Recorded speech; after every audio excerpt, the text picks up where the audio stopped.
આપેલી આકૃતિમાં ચોથો એક્ઝામ્પલ જોઈએ કે આપેલ આકૃતિમાં પીક્યુ સમાંતર એસટી. પીક્યુ અને એસટી બંને સમાંતર છે. પીક્યુઆર બરાબર 110. આ ખૂણો 110 અંશ આપ્યો છે પીક્યુ અને આર, અને આર એસટી અને આર એસટી બરાબર 130 હોય તો ક્યુ આર એસ એટલે કે આ ખૂણો શોધવાનો છે. ક્યુ આર અને એસ આ ખૂણો. તો એના માટે જો સૂચન આપ્યું છે આર માંથી એસટી ને સમાંતર રેખા દોરો. તો આ આર માંથી એસટી ને સમાંતર રેખા દોરી, જેને નામ આપી દઉં છું આર અને એક્સ. સૂચન પ્રમાણે એસટી ને સમાંતર રેખા દોરી. હવે જુઓ સૂચનામાં આપ્યું છે પીક્યુ સમાંતર એસટી અને આપણે રચના કરી એસટી સમાંતર આર એક્સ. આ દાખલામાં આપ્યું છે, આપણે રચના કરી સૂચન પરથી. તો જો પીક્યુ સમાંતર આર એક્સ કહેવાય, પીક્યુ સમાંતર આર એક્સ, કારણ કે પીક્યુ એસટી ને સમાંતર અને એસટી આર એક્સ ને સમાંતર, તો આર એક્સ અને પીક્યુ સમાંતર કહેવાય. માટે જો સમાંતર હોય તો જો લખું છું ખૂણો પીક્યુઆર બરાબર ખૂણો QRX બરાબર 110 અંશ. બંને 110 ના દર્શાવ્યા આખો. એનું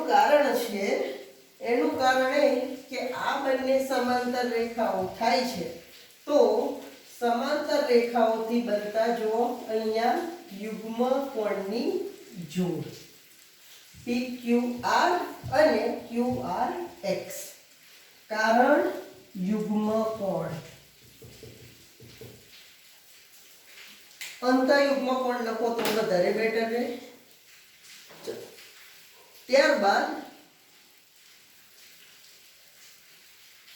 આપણે રચના કરી એસટી સમાંતર આરએક્સ ની. આ બંને સમાંતર રેખાઓ છે એસટી અને આરએક્સ. માટે ખૂણો PSR વત્તા ખૂણો SRX બરાબર 180. આનું કારણ અંતઃકોણ. સમાંતર રેખાઓથી અંતઃકોણની જોડ. તો આ તો આપેલા છે 130. તો SRX નું માપ કેટલું થશે? આનું માપ તો ધ્યાન આપો 180 અને આ TSR કે જે 130 આપ્યા એ સામે જશે તો ઓછા 130 બરાબર થઈ જશે. 180 માંથી 130 બાદ કરીએ તો રહેશે 50 અંશ. તો આ માપ આપણી પાસે છે 50 અને આખું માપ છે જો આખું માપ છે 110 જે આપણે લાયા અહીંયા આવી રહ્યું QRX બરાબર 110. તો માટે લખાય કે ખૂણો QRX બરાબર ખૂણો QRS વત્તા SRX. હવે QRX આપણે લાવી દીધા છે 110. QRS આપણે શોધવાનો છે અને SRX આપણે શોધ્યો અહીંયા 50 અંશ. વત્તા 50 સામે જશે તો ઓછા 50 બરાબર ખૂણો QRS. માટે QRS નું માપ મળી જશે 110 માંથી 50 જશે તો 60 અંશ. આ પ્રમાણે દાખલો ગણાશે. ફરી એક વખત સમજો સરળતાથી કે આ બંને સમાંતર રેખાઓ આપી છે PQ સમાંતર ST અને સૂચન કર્યું છે R માંથી ST ને સમાંતર રેખા દોરો. તો ત્રણે એકબીજાને સમાંતર થશે. એટલા માટે શું કર્યું તો સૌપ્રથમ યુગ્મ કોણની જોડ બનાવી. તો બંને ખૂણાઓ સરખા 110 નો મળી ગયો। ત્યારબાદ આ બંને સમાંતર રેખાઓ છે તો અંતઃકોણની જોડ પરથી આ બંનેનો સરવાળો 180 તો આનું માપ મળી જાય 50 અંશ। ત્યારબાદ આખા ખૂણામાંથી આપણે આટલું શોધવું છે તો આ ખૂણામાંથી આ ખૂણો બાદ કર્યો તો 110 માંથી 50 જશે તો આ ખૂણો મળી જશે 60।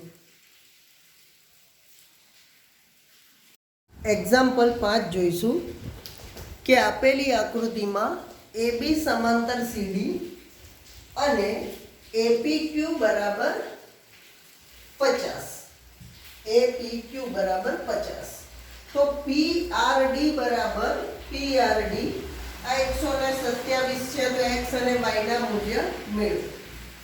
હવે સૂચનામાં જ આપેલું છે કે AB સમાંતર CD આ બંને સમાંતર રેખાઓ છે તો અહીંયા જો અંતઃયુગ્મ કોણની જોડ બને છે તો x નું માપ સીધું મળી જાય x બરાબર 50 માટે ખૂણો APX બરાબર APQ બરાબર PQR કારણ અંતઃયુગ્મ કોણ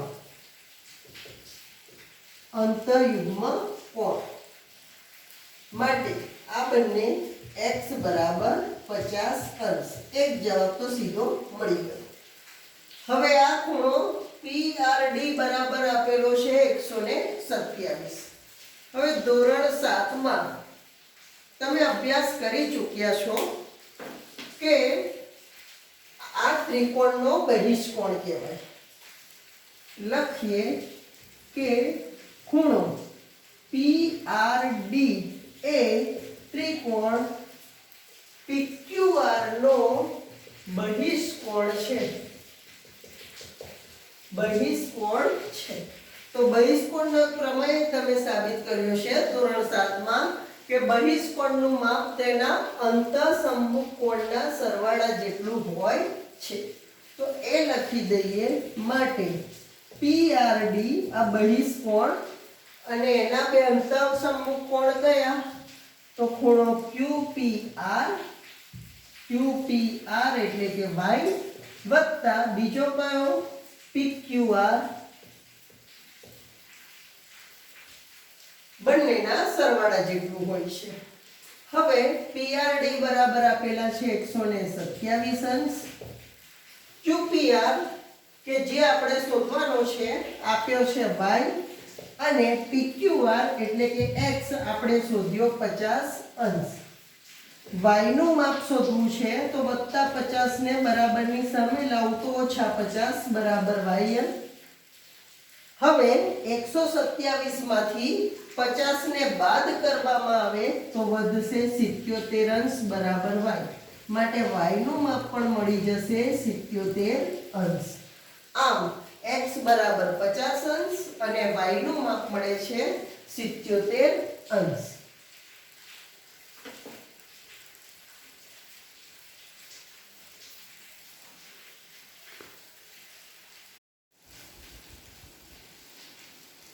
છઠ્ઠો એક્ઝામ્પલ જોઈશું કે જેમાં આપેલું છે આપેલી આકૃતિમાં PQ અને RS બે અરીસા છે તે બંને એકબીજાને સમાંતર રાખેલા છે। એટલે આનો અર્થ શું થશે PQ અને RS આ PQ R અને S આ બંને એકબીજાને સમાંતર છે તો લખાય PQ સમાંતર RS આપેલું છે। એક આપાત કિરણ AB એ અરીસા પર B બિંદુએ અથડાય છે અને પરાવર્તિત કિરણ માર્ગ BC ઉપર ચાલીને અરીસા RS ઉપર એટલે કે આ અરીસા પર C બિંદુ પર અથડાય છે અને ફરીથી C D પર પરાવર્તિત થઈ જાય છે। તો સાબિત કરવાનું છે AB સમાંતર CD। AB સમાંતર CD આપણે સાબિત કરવાના છે. તો એના માટે સૌપ્રથમ તમે અરીસાના પરાવર્તકના નિયમો અરીસાની સપાટી ઉપર પરાવર્તિત કિરણના નિયમો શીખી ગયા છો કે આપાત કિરણ, પરાવર્તિત કિરણ અને લંબ. તો શું શીખ્યા છો કે આપાત કિરણ અને પરાવર્તિત કિરણ થીટા ઓફ r કહેતા હતા. આ બંનેનું મૂલ્ય હંમેશા સરખું હોય છે. તો અહીંયા 90 ના ખૂણે લંબ દોરવામાં આવે. ધારો કે લંબ દોરું છું અહીંયા BE, તો અહીંયા આપાત કોણ બનશે ને અહીંયા પરાવર્તિત કોણ બનશે. તો એના પરથી લખાય કે બંનેનું માપ સરખું છે. તો અહીંયા લખું આપાત કોણ બરાબર પરાવર્તિત કે પરાવર્તન કોણ, બંનેના મૂલ્યો સરખા. તો કયા કયા છે? તો ખૂણો ABE બરાબર ખૂણો EBC. આ બંનેનું મૂલ્યો કેવા? સરખા. ત્યારબાદ અહીંયા એક લંબ દોરી દઈએ CF. તો અહીંયા પણ જુઓ BC આપાત કિરણ થશે અને CD પરાવર્તિત કિરણ. આ લંબ તો આ આપાત કોણ અને આ પરાવર્તન કોણ. તો આ બંનેના મૂલ્યો પણ સરખા. લખી દઈએ કે BCF બરાબર FCD. બંનેના મૂલ્યો સરખા, કારણ આપાત કોણ અને પરાવર્તન કોણ બંનેના મૂલ્યો સમાન હોય છે. ત્યાર પછી હવે ધ્યાન આપીશું કે આપણને આપેલું છે કે PQ સમાંતર RS.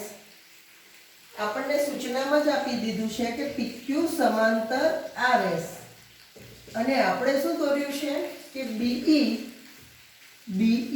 લંબ PQ અને CF લંબ RS.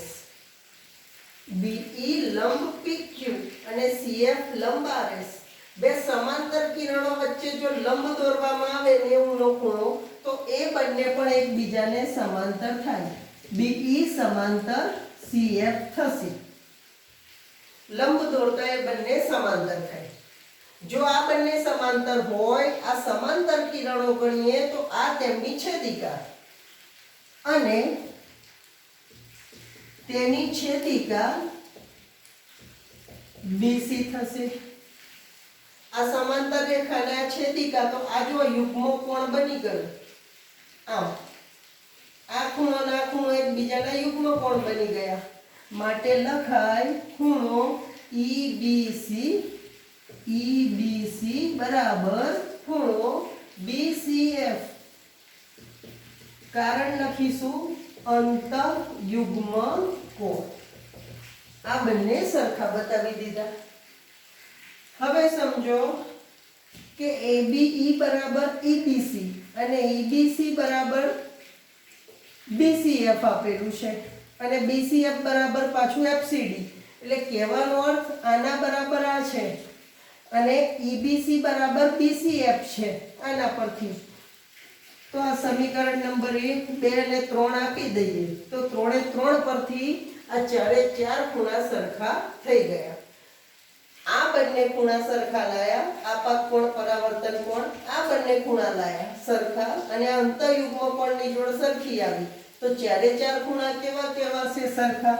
માટે લખું ખૂણો ABE બરાબર EBC બરાબર BCF બરાબર FCD. ચારે ચાર ખૂણાઓ સરખા છે. હવે સરખામાં સરખું ઉમેરીએ તો સરખું રહેશે. તો જો ખૂણા ABE માં ખૂણો EBC આ બંનેનો સરવાળો દર્શાવો એટલો જ આ બંનેનો સરવાળો થશે, કારણ કે ચારે ચાર ખૂણા સરખા આવી ગયા છે. હવે ધ્યાનથી જોઈએ તો ABE અને EBC, તો આ બંનેનો સરવાળો કેટલો થશે? તો આ બંને ભેગા થઈને ABC બનાવે છે. ખૂણો ABC બરાબર BC CF અને FCD આ બંને ભેગા થઈને BCD બનાવે છે. BCD જો શું લાયા ABC બરાબર BCD.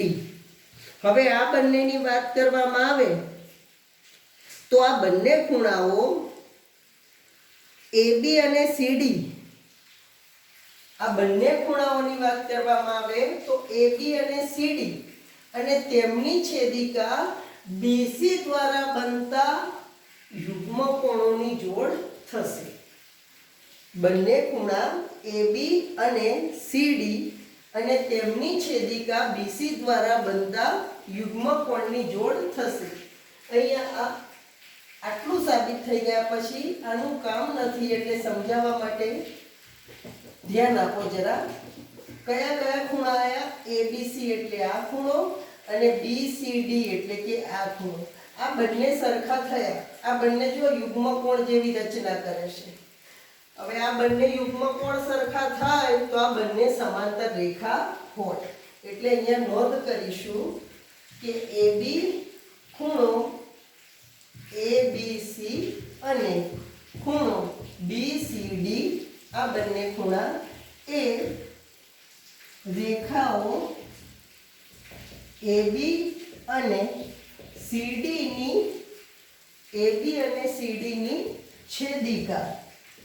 છેદિકા કઈ થશે? BC દ્વારા બનતા અંતઃયુગ્મ કોણની જોડ છે. અંતઃયુગ્મ કોણની જોડ છે માટે લખી શકાય જો અંતઃયુગ્મ કોણની જોડ સમાન આવે તો બંને રેખાઓ સમાંતર હોય. AB સમાંતર CD.